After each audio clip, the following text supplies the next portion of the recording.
Okay, everyone, today we're going to be learning about the literature of the Northern Renaissance. Remember, the Northern Renaissance primarily occurred in Europe, Western Europe. While Arrhenius and More wrote mostly in Latin, many Northern writers used the modern languages of their countries. This is what we call the vernacular. If you speak English, that is your vernacular. Anyone who speaks Spanish, that is their vernacular. In towns and cities, the middle classes formed a demanding new audience for the works in the vernacular. The middle class particularly enjoyed dramatic tales and comedies. So, there are three authors that we're going to look at today: Rabelais, Shakespeare, and Cervantes. Rabelais had an early career as a monk. He was also a doctor, a Greek scholar, an author. He was pretty well-rounded as a guy who was educated. He wrote this novel called Gargantua. Gargantua in particular was very influential at the time, as well as Pantagruel. These were both written in his vernacular, which was French. He spoke French. He chronicles the adventures of two gentle giants, Gargantua and his son Pantagruel.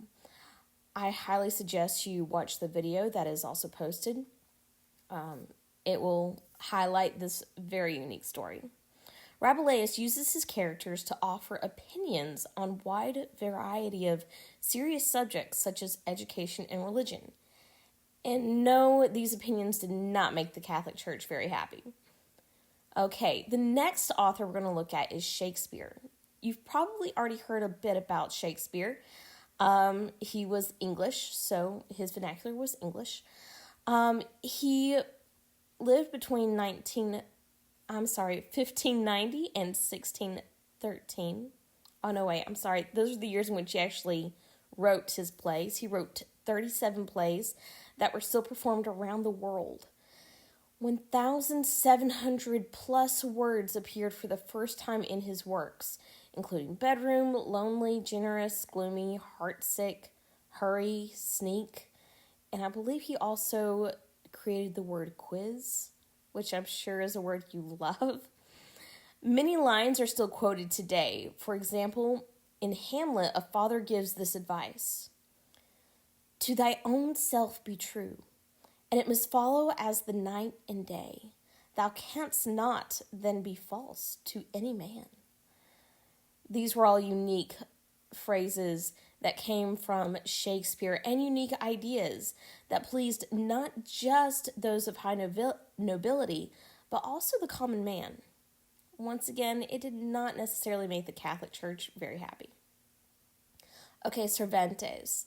If you've never seen Don Quixote, read the book or anything, I highly recommend it.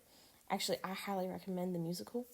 But Don Quixote mocks, which means to make fun of, romantic notions of medieval chivalry. Quixote is unable to understand the modern world, which requires the skills of practical men like Sancho Panza rather than those of romantic and battle-ready knights. I think Don Quixote is actually a man who's probably struggling with some mental illness, but he creates a very humorous character that I think you all will highly, highly enjoy. If you have a chance, please enter the URL into your computer screen and watch that video. It's pretty enlightening. Okay, Machiavelli. Now, Machiavelli is an author of a book called The Prince. And there's also some videos that I posted for you to look at about The Prince as well.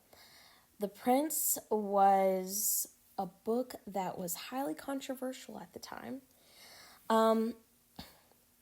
The Prince was like the Renaissance guidebook with advice for rulers.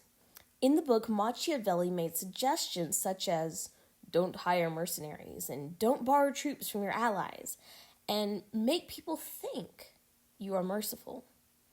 But at the same time, he didn't want you to be very merciful. So let's look at these steps. Step 1, don't hire mercenaries. Step 4, don't borrow troops from your allies. Step 7, make people think you're merciful, faithful, humane, and religious. And step 12, make sure you are feared, but not to the point of hatred. This was a how-to guidebook on how to be an effective ruler and how to keep your power. Now, thanks to the Chinese who learned to make paper, books started becoming more available to at least the nobles. But it wasn't really available to the common man. By the 1300s, methods of papermaking had actually reached Europe. By the 1400s, German engravers had developed a movable type. And we can thank one guy in particular. In 1456, Johann Gutenberg of Mainz, Germany, printed a complete edition of the Bible using this movable type. We called this the printing press.